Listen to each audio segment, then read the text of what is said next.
டாஸ்மாக் வழக்கில் திடீர் திருப்பம். திமுகவை திருப்பி அடித்த உச்சநீதிமன்றம். 1000 கோடியால் அசிங்கப்பட்டு நிற்கும் திமுக. நாளை சொல்லப்போகும் அதிரடி தீர்ப்பால் அதிர்ச்சி முடிவெடுக்கப் போகும் ஸ்டாலின். வணக்கம் நண்பர்களே.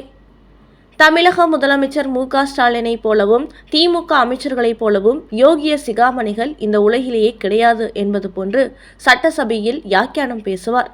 ஆனால் நாட்டிலேயே திமுகவை போன்ற ஒரு ஊழல் கரைபடிந்த கட்சியை எங்கேயும் பார்க்க முடியாது. அந்த அளவுக்கு கீழ்மட்டத்திலிருந்து மேல்மட்டம் வரை ஒட்டுமொத்த திமுகவினரும் ஊழலோடு கட்டி புரண்டு கொண்டு கிடப்பார்கள். குறிப்பாக டாஸ்மாக் துறையை எடுத்துக்கொண்டால் அதில் நடக்காத ஊழலே இல்லை. திரைமறையில்தான் பல ஆயிரம் கோடி ஊழல் நடக்கிறது என்றால் டாஸ்மாக் கடைகளில் விற்பனை செய்யும் மதுபானங்களில் கூட 10 முதல் 30 ரூபாய் வரை கூடுதலாக வசூலிக்கிறார்கள். இது வெளிப்படையாகவே நடக்கிறது.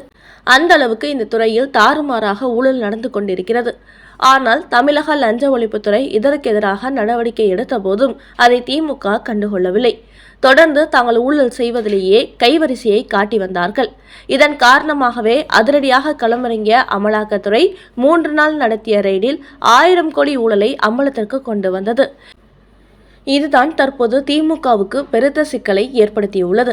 அதனால் அமலாக்கத்துறையின் விசாரணைக்கு தடை போடும் முயற்சியாக சென்னை உயர்நீதிமன்றத்தில் அமைச்சர் செந்தில் பாலாஜி வழக்கு தொடுத்தார். ஆனால் தற்போது இந்த வழக்கின் தீர்ப்பானது திமுகவுக்கு எதிராகவே திரும்பியிருக்கிறது. அதனால்தான் இந்த வழக்கை அவசரகதியில் வேறு மாநில உயர் நீதிமன்றத்திற்கு மாற்றுமாறு உச்சநீதிமன்றத்தில் திமுக கடந்த சில தினங்களுக்கு முன்பு மனு தாக்கல் செய்தது. இந்த வழக்கின் விசாரணை நாளை வர இருக்கும் நிலையில் இன்று திமுகவின் அமைச்சர் ரகுபதி அளித்த ஒரு பேட்டி பரபரப்பை ஏற்படுத்தியுள்ளது. டாஸ்மாக் துறையில் ஊழல் நடந்திருப்பதாக அமலாக்கத்துறை சொன்ன குற்றச்சாட்டுக்கு எதிராக திமுக அரசு தான் சென்னை உயர்நீதிமன்றத்தில் வழக்கு தொடுத்தது. ஆனால் இப்போது அந்த வழக்கை வேறு மாநில நீதிமன்றத்திற்கு மாற்ற சொல்வதின் பின்னணி என்ன என்று நிருபர்கள் கேள்வி கேட்டார்கள். அதற்கு அவர், உச்சநீதிமன்றத்தில் டாஸ்மாக் வழக்கு சம்பந்தமாக நாங்கள் எந்த ஒரு மனுவும் தாக்கல் செய்யவில்லையே என்று சொல்லி பேச்சை திசை திருப்பினார். ஆனால் திமுக தரப்பு மூத்த வழக்கறிஞர் விக்ரம் சௌத்ரி மூலம் உச்சநீதிமன்றத்தில் இந்த வழக்கை வேறு மாநிலத்துக்கு மாற்றுமாறு மனு தாக்கல் செய்த தகவல் ஏற்கனவே வெளியாகிவிட்டது. இப்போது நாங்கள் மனுவை தாக்கல் செய்யவில்லை என்று அமைச்சர் ரகுபதி சொல்வதின் பின்னணி என்ன என்று திமுக வட்டாரத்தில் விசாரித்த போது ஒரு புதிய தகவல் கிடைத்தது. அதாவது டாஸ்மாக் வழக்கை வேறு மாநில நீதிமன்றத்தில் நடத்த வேண்டும் என்று திமுக சார்பில் மனு தாக்கல் செய்தபோது இதுகுறித்து சென்னை உயர் நீதிமன்றத்தில் வழக்கு தொடுத்ததே நீங்கள்தான். அப்படி இருக்கும்போது தற்போது அந்த வழக்கை வேறு மாநில நீதிமன்றத்திற்கு மாற்ற சொல்வதின் காரணம் என்ன என்று உச்சநீதிமன்றத்தில் கேள்வி கேட்டிருக்கிறார்கள். அதோடு அந்த வழக்கின் விசாரணை இன்னும் முடிவடையவே இல்லை. விசாரணை நடந்து கொண்டிருக்கும் போதே வேறு மாநில நீதிமன்றத்திற்கு ஏன் மாற்ற வேண்டும்? நீதிமன்றத்தில் ஏதேனும் குளறுபடிகள் ஏற்பட்டுள்ளதா என்று திமுக வழக்கறிஞரை நோக்கி கேள்வி எழுப்பியிருக்கிறார்கள். அப்படியெல்லாம் எதுவும் நடக்கவில்லை என்று பதில் கொடுத்துள்ளார்கள். அதையடுத்து உங்களது சொந்த மாநிலத்தின் நீதிமன்றத்தில் தொடுத்த உங்களது வழக்கை நீங்களே வேறு மாநிலத்துக்கு மாற்றும் போது அந்த நீதிமன்றத்தின் மீது மற்றவர்களுக்கு நம்பகத்தன்மை போய்விடாதா என்ற கேள்வி எழுப்பப்பட்டதாக கூறப்படுகிறது. அதன் காரணமாகவே நாளைக்கு இந்த வழக்கு விசாரணைக்கு வரும்போது அது குறித்த காரணத்தை திமுக வழக்கறிஞர் கூற வேண்டும்.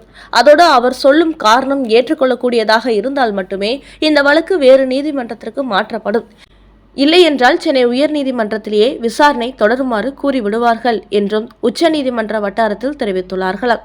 அதன் காரணமாகவே திமுக தரப்பு கடும் அதிர்ச்சி அடைந்துள்ளது.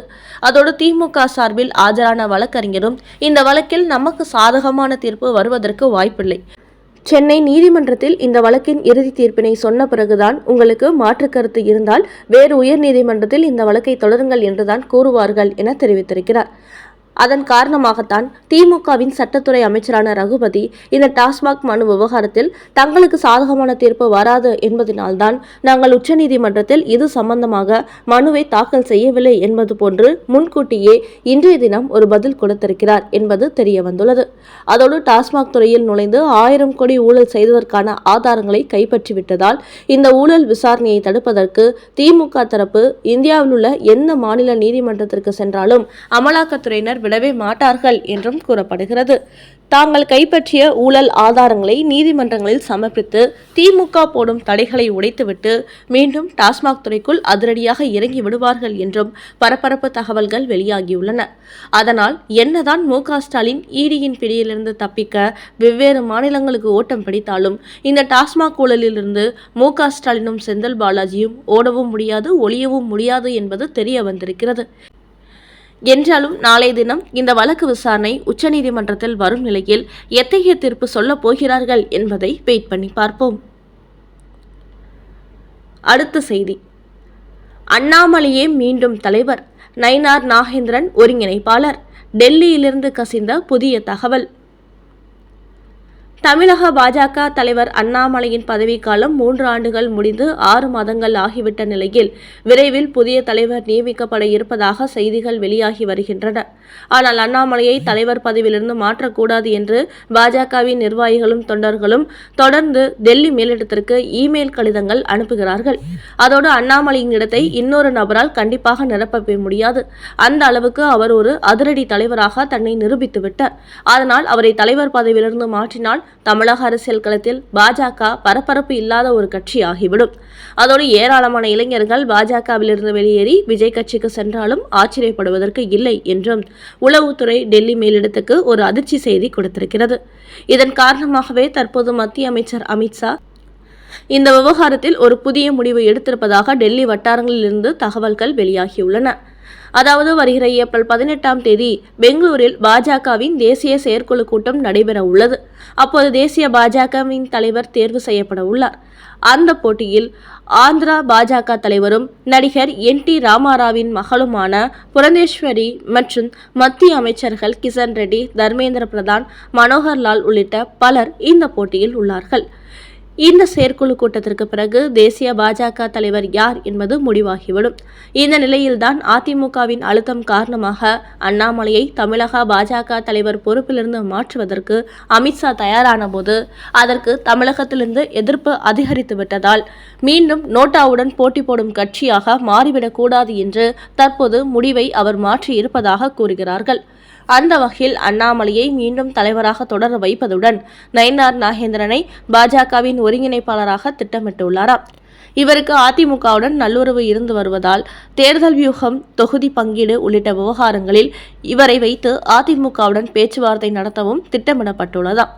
அந்த வகையில் கடந்த சில தினங்களுக்கு முன்பு அண்ணாமலை அளித்த பேட்டியில் மீண்டும் தமிழக பாஜக தலைவராக நான் போட்டியிடவில்லை, டெல்லி மேலிடம் எடுக்கும் முடிவுக்கு கட்டுப்படுவேன் என்று கூறியிருந்தார். ஆனால் இப்போது பாஜக தொண்டர்களின் கருத்துக்கு மதிப்பளிக்கும் வகையில் அண்ணாமலையை தலைவராக தொடர வைப்பதற்கு அமித்ஷா முடிவெடுத்து விட்டாராம். அதோடு அண்ணாமலை மத்திய அமைச்சராக மாட்டேன், தொடர்ந்து தமிழக அரசியலில்தான் இருப்பேன் என்று பிடிவாதமாக இருந்து வருவதால் அவருக்கான முக்கியத்துவத்தை குறைக்க வேண்டாம், பாஜகவை தமிழ்நாட்டில் மேலும் வளர்த்தெடுப்போம் என்ற புதிய முடிவுக்கு டெல்லி பாஜக வந்துவிட்டதாகவும் கூறப்படுகிறது. மேலும் அண்ணாமலைக்கு தமிழக பாஜகவின் தலைவராக தொடர்வதற்கு எடப்பாடி பழனிசாமி ஆட்சேபனை தெரிவித்தால் அதிமுகவின் தலைமைக்கு செங்கோட்டையனை கொண்டு வந்து கூட்டணியை உறுதிப்படுத்துவதற்கும் அமித்ஷா முடிவெடுத்து விட்டதாக தகவல்கள் வெளியாகியுள்ளன. நண்பர்களே, டாஸ்மாக் துறையில் நடந்த 1000 கோடி ஊழல் வெளியில் வந்துவிடக்கூடாது என்பதற்காக அந்த வழக்கை வேறு மாநில நீதிமன்றத்துக்கு மாற்றுமாறு உச்சநீதிமன்றத்தில் மனு தாக்கல் செய்த திமுகவுக்கு நீதிபதிகள் கொடுத்த அதிர்ச்சி மற்றும் அண்ணாமலையை மாநில தலைவர் பதவியிலிருந்து மாற்றுவதற்கு பாஜக தொண்டர்கள் கடுமையான எதிர்ப்பை பதிவு செய்து வருவதால் அவரை தலைவராக தொடர வைப்பதோடு நயினார் நாகேந்திரனை பாஜகவின் ஒருங்கிணைப்பாளராக நியமிக்க அமித்ஷா முடிவெடுத்திருப்பது குறித்த உங்களோட கருத்துக்களை கமெண்ட் பாக்ஸில் பதிவிடவும்.